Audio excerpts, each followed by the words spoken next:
There has been a big shift in recent times when it comes to who is winning and who is losing in the gaming world. And I mean, you go back a few years ago, it definitely felt like it was gamers who were losing. It felt like every second product that was getting released, you could extend this to movies and so on as well. It just felt like political message first, but there weren't that many games coming out. It was mostly these AAA studios who'd been corrupted by the pink hairs, the blue hairs, and they present you with what just looked like crap, but it was like, well, you either play this, or you don't get to game, you don't get to enjoy your hobby unless you just go back and play older stuff. This is the new normal now, you've got to accept it, this is the way of the world. It sort of felt like that was happening.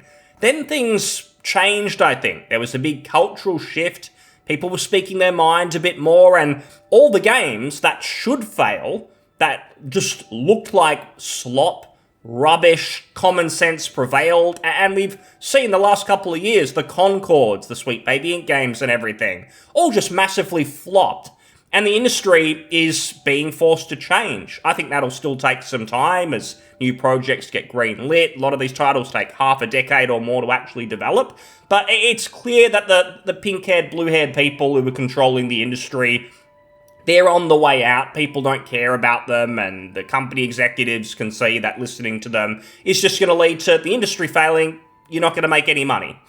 We're seeing this shift now, and it's within the actual game companies where the wrong people no longer have that same level of control. I think these companies are running away from spreading these political messages and are just going to have to focus on making the best game possible, because the best games are the ones that are succeeding, where you do stand out, and word of mouth is really phenomenal for a game, and it really blows up, the Baldur's Gate 3s, and also a lot of indie games that we see in more recent times. You obviously have something like Expedition 33 that is blowing up, it's selling like crazy, everyone's saying amazing things. Not a huge team that made it, even if they contracted out to a lot of other studios and things. A lot of people may have worked on it, but the company itself, not that big. You compare it to Ubisoft, who were trying to spin that Assassin's Creed Shadows. Oh no, it was a success. You had the Redditors and so on pushing that. Oh yeah, it's just this loud minority saying that Assassin's Creed is flopping and everything. But no, people are quietly enjoying it and quietly playing it. That wasn't happening. Shadows seems to be one of the worst selling Assassin's Creed in recent times. Feels like another victory that the games that should be failing should. And this, of course, is making some people very angry, because if the gamers are winning, there is a class that is losing. It is obviously those pink-haired game developers. It also extends to the game journalists as well. We've seen the Polygons of the world. What did they shut down recently or get bought out and everyone got fired? Kotaku, a bit of the same. I'm sure it's happening to many other ones because no one cares what these people have to say. And their last line of defense, these idiots, their last desperate attempt to try and stay relevant in the industry and try and have some level of control, that's what they used to love, is that control, where it's like, you've got to play our games and listen to our political message, or you don't get to enjoy gaming. And on the journalism side, you've got to listen to us because we've got access to all the games early and no one else does. Things have obviously shifted with YouTube and everything like that. That's no longer the case. But they're still desperately trying to hold on to that control. And we can see that in this article here. This really just sums up where they're at. And the title, The Deprofessionalization of Video Games, was on full display at PAX East. Now, you could read that as a positive and go, good. Deprofessionalization, the video game, where is the professionalism? The amount of morons who are making the games who hate their audience, and they make it clear online, doesn't sound very professional. However, sadly, the person writing it is just more of the same. One of these people. He is one of them. Because he says here, PAX East felt like a warning. Explosively successful games by solo devs and small teams are great, but it could lead to a dearth of vital specialists. Vital specialists. Who are we talking about here? Because these games that we're talking about, these total failures, like Concord, that was a team of vital specialists, wasn't it? They were a big AAA Sony studio. I don't think we needed them. We could have lived without them. But what he's really just trying to get across, and I've seen this in other fields and things as well, is to try and say, like, we're the expert class. We're the professionals. We're the ones for whatever reason. Like, if you ask them what makes you an expert, is it because you did a game designer degree that no one cares about at all, really? You could learn most of that yourself, as proven by all the solo devs who are doing exceptionally well. But it's trying to, like, just create their class of people, the expert class, and everyone else is an uneducated novice who doesn't know what they're talking about. They think the same thing about game journalism as well. Like, no, we're professionals. We're the professional journalists writing about the games. We know what we're talking about. They pushed that for a while. I think that was just completely and thoroughly exposed when that moron, was his name Dean or something like that, when he was playing Cuphead and he couldn't get over the tutorial. And I think that was definitely the catalyst, I think, for the end of game journalism. Then you had all the political stuff that got pushed and then it totally just fell off. But the idea that these people are the experts who know what they're talking about, no one believes it anymore. This is like a dying spark. It's very, very desperate. And he continues here, the success of Schedule 1 and Balatro, also a game called Repo, I've never heard of that, I know the other ones, has shown games by small or solo teams can outperform expensive competitors. Some say this points to games requiring fewer developers to be successful, leading to deprofessionalization. Small teams deserve success, but deprofessionalization risks damaging the industry. This was easy to see at PAX East. I heard talk of a trend in game development that sent a chill down my spine. Deprofessionalization. He's obsessed with this word. How many times have I read that? As A16Z marketing partner Ryan defines it, deprofessionalization is a phenomenon driven by the overperformance of older titles, particularly free-to-play live service games, large studios struggling to drive sales, and the outside success of some solo developers and small teams. It's not a mystery what is going on here. What I think really has happened in the industry, especially in the last decade or so, is what we've really seen is the death of not really the AAA companies so much, not yet anyway. It was the death of those mid-sized developers, those sort of 100 to 200, 300 person teams. That kind of went away. Most of those are either dead, they got bought out by Embracer Group, so many of those mid-sized studios, and then they were killed. Some of them were bought by Microsoft as well, but that really consolidated everything, and there were just way less of those maybe AA studios that were out there. And that sort of led us to the extreme where it's either very small teams who develop games or extremely large, over-bloated ones where they go sort of all in, all or nothing, where they make a game with like 1,000 people and it either has to be a massive, massive success or it's not sustainable and it's the end of the studio, basically. And the problem with that is it guarantees that the games made by these huge, humongous companies, there's almost never going to be any depth because they have to move a gazillion copies to break even and make some money. So they take basically no risks. What they also do is they focus completely on graphics and set pieces and nothing else because that's their way to compete now. They know that indie games and so on, they can't compete in graphics. So instead they push the best graphics possible, even if performance is going to end up being dog shit, it's not even going to run, but they can market it and it looks good in screenshots. They just push that and try and convince people that better graphics means better game, and they hope they can fool dumb people, and that's going to move the needle, and they're going to sell a lot of copies of their game. That's essentially what the big AAA, quadruple A, like Ubisoft says, that's their strategy, basically. No depth, dumbed down, insane graphics, but the game runs like shit. That's what they've been doing. Indie developers, on the other hand, because they can't compete with graphics, there's naturally going to be more passion, because taking on that endeavor of making a game, and it's going to take years, and you're probably working a full-time job on the side or something as well. You've got the passion, but they also have to focus on the gameplay and making fun gameplay loops. And I'll be honest, I haven't gotten into too many of these games like Schedule 1 and Balatro. I've been playing other stuff, but I respect what they're doing, and it's very clear that they just have fun gameplay loops that bring people in, not in like an addicting way, I think, in the same way of a lot of these live services or Ubisoft games where it's like running around the map chasing little dopamine hits when you pick things up and so on, and it's been min-maxed by psychologists to, oh yes, if they pick this up, they'll feel good for a second and they'll keep playing and they won't turn the game off. I think it's just naturally fun gameplay loops that keep you engaged and you just naturally want to play. That's what you get out of a lot of these indie titles.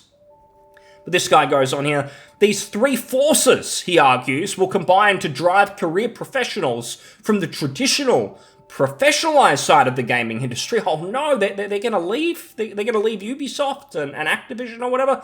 Some of these people will decide to go indie. Others will leave gaming altogether. And in between, there's a vast spectrum of irregular working arrangements available. Look, some people leaving gaming altogether is a big positive. There's so much bloat, there's so many unneeded people. In fact, there's a number of evil people in these companies who just make things worse and have been ruining gaming from the inside for a number of different years. So them getting out, it's a very positive thing. We've seen Ubisoft failing. Probably the big silver lining there is with Shadows doing so badly, there's undoubtedly going to be some really big layoffs. And then you bring in the Tencent stuff that happened where they moved all the good IPs into some other company and so on. It's long story short, a lot of people are getting fired. And it's a great thing because a lot of those people at Ubisoft have been destroying it and making things much worse. It's all the more sad because occasionally Ubisoft will actually release something good when a smaller team, like the Rayman team, or was there like Child of Light, that wasn't bad a number of years ago, or also the Mario and Rabbids games. There is some creativity, keep those people, but a lot of them have to go because they don't know what they're doing and they're incompetent. They shouldn't be in gaming, so good, get them out. Is this trend real? It sure felt so at PAX. It's no secret that the pandemic led to many game companies decamping from expo floors, retreating to either all online promotion or in-person community meetups. Gone are the days where a chunk of development team can get one-on-one FaceTime with players. What? There's no better time than now to be getting in front of players. What I think has really happened is a lot of developers had an elitist mindset, and it's this stuff that this guy's talking about at the professionalization, where it's like players don't know what they're talking about. They're not experts of game development. We are. We're not going to listen to these toxic people. We know what we're doing. We're in our own echo chamber of toxic positivity where I've got an idea and no one ever criticizes it because they're scared. So it must be that we've got great ideas. So let's not listen to the feedback. Let's just do our own thing. You saw that with like Saints Row, the reboot, where, the players don't know, they're just toxic masculinity or whatever, so we'll just do it. The game failed because they didn't listen to the players and they got shut down. That was a good thing. I hope all those people are out of the industry as well. So this idea that, because of the pandemic or something, or we can't get one-on-one FaceTime with the players, oh no. The players have been talking to you for a long time. You chose not to listen, and now you've suffered the consequences. Good riddance. The developers who do listen, like we've seen, I think the Lords of the Fallen 2.0 developers, the recent one, they listened to the players. They got rid of, body type A and B. They got a great PR win out of that. So when you listen, good things happen, it seems. Something else lurked under the surface. Some notable studios, who we don't know the names of, had classic booths up on the show floor. Developer Digital had maybe the tallest booth on display, but it was only using it to showcase 3 games. The bulk of the remaining space was taken up by small publishers and game studios. Wandering through these booths, I found a mix of true excitement and inspiring games, but also found myself bubbling with frustration. Few of the developers on display were working on teams larger than 3 people. Why did it feel like so few proper businesses were fighting to get their games in front of players at PAX? I don't know what he means by proper businesses. If we're being fair, maybe that was just poorly worded, but it's kind of this elitism, again, of we're the experts, we're the professionals. If you've got a team of 3 people, you're not even a proper business. You're not even making a proper game. That's what it kind of sounds like. And it doesn't matter how many people are working on a game. I mean, all these new tools that we get, surely the purpose is that less people are required to make these games, to do more things. Some of these people will whinge about AI because they're more on friend on Twitter, some political artist isn't getting hired. I mean, he's probably not getting hired because he's also annoying to work with as well. But these tools should make it easier for smaller teams to make these games. I think that's a good thing.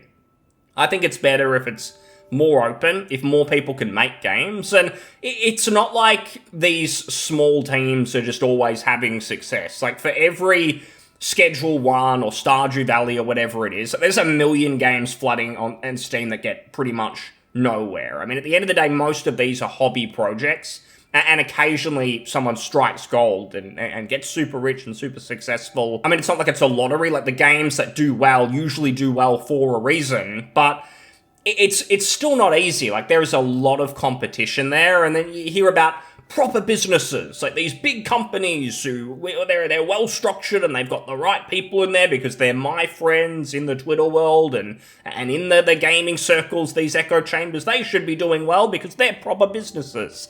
It's what it sounds like. You know the mindset here.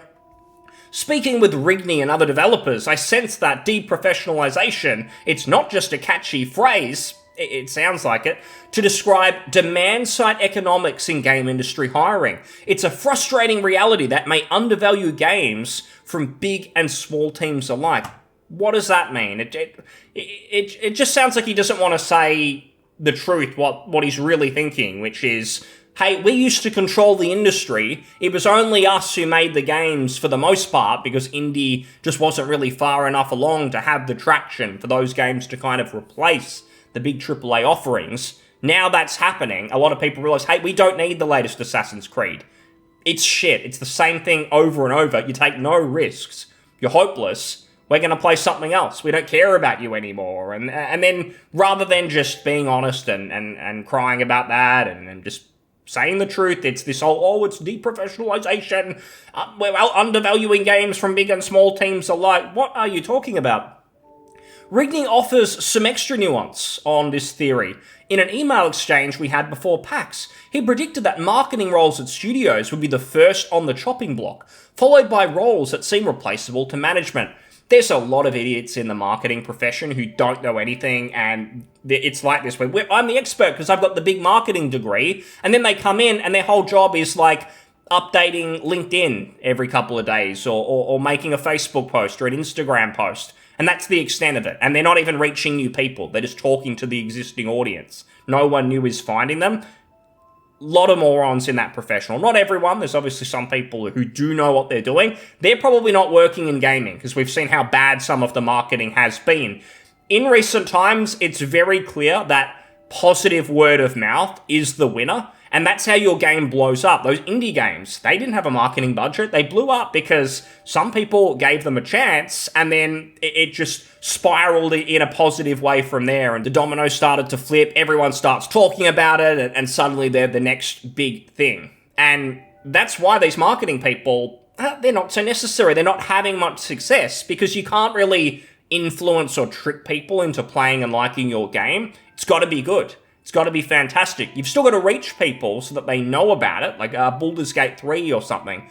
Very easily, that could have just been another niche title, I think, that people didn't really play in huge numbers, maybe like the Divinity games, but something made that blow up, and some of it was some good marketing, for sure, but there were a lot of other factors that went in that I think go beyond just a supposed expert in marketing. There's a lot that goes into gaming now for a title to actually have success. It does start from a fantastic game. I don't think that was always the case. I think there used to be some pretty average games that fancy trailers and graphics and set pieces and big trailers at E3 probably made it do better than it deserved. That doesn't really happen now. And it continues here, who gets left behind in a world mainly filled with small teams? My PAX trip validated my fear that 3 professions are especially vulnerable. Artists, writers, and those working in game, audio, or music. Every artist in games knows how hard it is to make a living doing what you love. In-house artist positions have faded away as companies look overseas to produce as many assets as possible. Enthusiasm for AI-generated assets that look like dog shit are nudging this trend along. I've got to be honest, obviously not all AI looks good. Some of it looks totally fine. Now, I'm not a professional artist, so I don't know. Even if I look at art and say it looks good. I don't know. I'm not one of these experts. My opinion doesn't count. My feedback doesn't count, apparently. But I see this a lot where people like this, where they're all in the same community, that the pink-haired, blue-haired game developer, journo community, where they've just decided that anything that AI does looks like dog shit. I don't want to look at that slop. It's awful. I can't look at it. Take that away. I'm going to be sick. I'm going to vomit. They have like that attitude every time they see anything AI related, and it feels a little bit cultish, where it's like they've decided this because they don't want to lose their jobs. They don't want to lose opportunities to make art and stuff like that. And I get that side of it, that obviously to be scary if you've focused on art as a career your whole life and now that's being taken away. But if you just try and be dishonest and you try and sort of trick and influence other people into just thinking that the all AI art looks like crap because you sort of selfishly just don't want it to exist so that you can continue to make a living, to continue to get paid, like, it's just not genuine. People see through it. Most of the AI art looks fine. If AI art means we're going to get more games in quicker time, and again, I don't care about that art that much, sorry, but I'd prefer that we just move forward and we get these better games. Like, let's be honest, no one's going to agree to pay more money for games just so more artists can make a living. It's just not realistic. It's not going to happen. This person's just saying that because he's in this community, basically, when it comes to the AI art. A lot of it's fine, and it's going to continue to get better. I don't like all AI things and so on. Some of it in some areas maybe isn't that good, but for art, I think it makes sense in a lot of cases. Also, there are too many artists. There's way too many. There's these huge companies that they're referring to, they're bloated with artists because all these games, and part of the reason they take a decade to develop is because of way too many assets and too many textures. We've got to pull back. Games take too long to make. I'd much prefer worse graphics and we get away from that. Again, so many indie games are doing so well, and the art is often awful. Not because of AI necessarily, they just didn't have any money to spend on it, so it's not good. The game still does extremely well because the gameplay is fun. That is what most people care about. As someone who recently shipped his second game as a writer, the cuts to game narrative teams hit close to home. A lot of game writing is awful. It's horrible. Again, occasionally it's good, like with an Expedition 33, but there's been too many years of just pushing political messages and disguising that as just being, oh, we're sophisticated writers and we need to bring our politics in like we always do. But the writing was never good. It's so bad in so many games. We've seen it in the Veilguard and many other titles. These people, they're not professionals. If you want to talk about professionals, they're hacks. They're useless. Get them out. If there's shrinking narrative designer jobs in these games, it's probably for a reason, because gamers have probably been conditioned to not care so much about game stories because you've been worthless for so long and you've been making rubbish, at best, again, pushing political messages. So that's fine. Sorry, no sympathy from me if there's less of those jobs going around. Two diverging trends are hurting this field: the growth of successful games that don't feature much narrative, again, I sort of explain why that's probably happening, either focusing on deep mechanics or story like multiplayer, and the spread of story-driven games authored by the creative director and maybe one or two collaborators, which create conditions that lower the number of available jobs. Well, once again, given that so many of these narrative designers have been awful, kind of makes sense to go, do I need to hire someone who's just gonna basically impose themselves in my game and basically self-insert themselves and make it all ridiculous and destroy the credibility of the world and the immersion and what we're trying to do? I might as well just write the story myself. That seems to be what is happening. So I think he's missed that one. Game writers have long described frustration with how they've been treated by the industry, often brought in later in the process and sometimes treated as if they lie in opposition to the rest of the development team. Kinda, because you just don't do anything of any sort of quality, so no one respects you. Maybe if, like, you go back to the old days of the Planescape Torments, and these days, again, Expedition 33, you had Disco Elysium. There's occasionally games with some good writing in there, But it doesn't happen often. So it actually makes sense to me why other members of the team don't respect what you're doing, because you're hopeless for the most part. Finally, game audio and musical professionals both produce work that can be bundled into licensable libraries. Now, I will actually say I agree with this one in that game music is very important, and it's definitely fallen off in recent times. We've seen with the Elder Scrolls 6, Jeremy Soul's not there. I think that is a massive problem. I've seen a lot of people talk about Doom the Dark Ages, where Mick Gordon, I've heard some different stories about it, but many say that he was screwed over by Bethesda, and by extension now Microsoft, and the music in that game is not very good. It's generic, and it actually lets the game now. I think that music in games is extremely important. Unlike a movie or something, like you're spending tens of hours, sometimes hundreds of hours in that game world, and the music really stays with you. Great music is important. I don't think it's a good thing if you just half-ass the music and you don't know a lot about music. Like, it's not really this whole experts argument. Again, there's plenty of people who are very creative, and just because they didn't do a music degree or something, it means they can't write music. Absolutely not. But I think you do want someone talented making the music. I do think that is important. But again, treating them this way puts them on the rim of the game development wheel, implying their labor could be deprioritized by true talent that deserves to reap the benefits of game design and all it needs. Now, here's the thing with this. A lot of these writers will do this where they have an opinion and they know that opinion's probably not going to be very popular. So instead, they sort of pretend that their priorities aren't what they really are. And what I mean by that is he's pretending that, oh no, it's really sad because like musicians and artists are losing out on their jobs.